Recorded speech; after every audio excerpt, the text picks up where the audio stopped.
I'd never, ever gone to a New York City Marathon. I'd lived here for 20 years, and I've never even gone to watch. But last year, we were out there, like around mile 22, I think it was. And then a Team Boomer runner came by. Team Boomer is part of that Boomer Esiason Foundation that promotes physical activity for cystic fibrosis patients. And I watched him run by, and I thought, this guy is indirectly, he's running for me. After the race, we're talking, and I said, I'm doing this next year. Kevin Dwyer has cystic fibrosis. I think running a marathon would have been much less possible 20 years ago. 20 years ago, this was a different disease. People were not surviving as long, and we didn't have the kinds of medications we have now to really keep people healthier and feeling better. I was a little concerned, just because I know when he started running, a mile was tough. I have CF myself, so I kind of knew how much harder it is to do any kind of running or exercise when your lungs are compromised. I kept my cystic fibrosis pretty much a secret my whole life. Obviously, Katie knew, pretty soon on in the relationship. So he told me he had cystic fibrosis, and I said, okay, well, what does that mean? And he said, well, it's a lung disease. I said, well, is there a cure for cystic fibrosis? Is it something that you can treat, fix?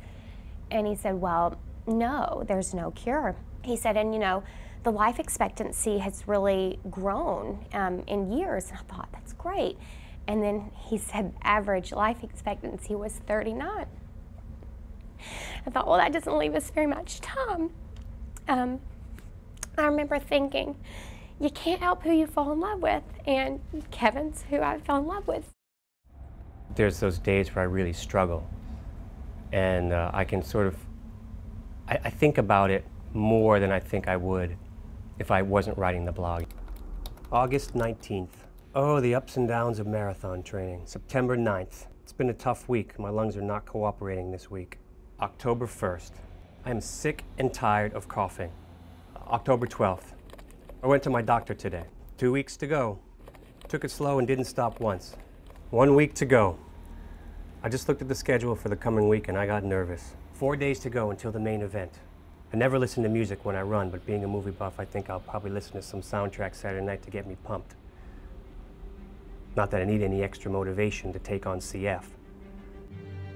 Every time you run a marathon, you're challenging yourself. We're starting to line up at the start line, and now we have Mayor Bloomberg here at the start speaking. Are you ready? Thousands upon thousands of runners are making their way over the Verrazano Bridge. So there was just no question. If he was running, I was running. More than 47,000 runners out there. Every one of them has a story. I want to inspire the younger kids, the younger generation, I guess, of people with CF. I could not do what he does every day. I really couldn't. I'm always very much in awe of my patients for all of the things that they do. And I'm really proud of him. I was obviously very willing to accept this part of his life and understood that there were going to be some difficult times, but I just kind of hold on to the idea that miracles happen daily. You never know what life is going to throw at you. I just would have it no other way. I would be with no other man. And I just really firmly believe that someone is gonna, cure it.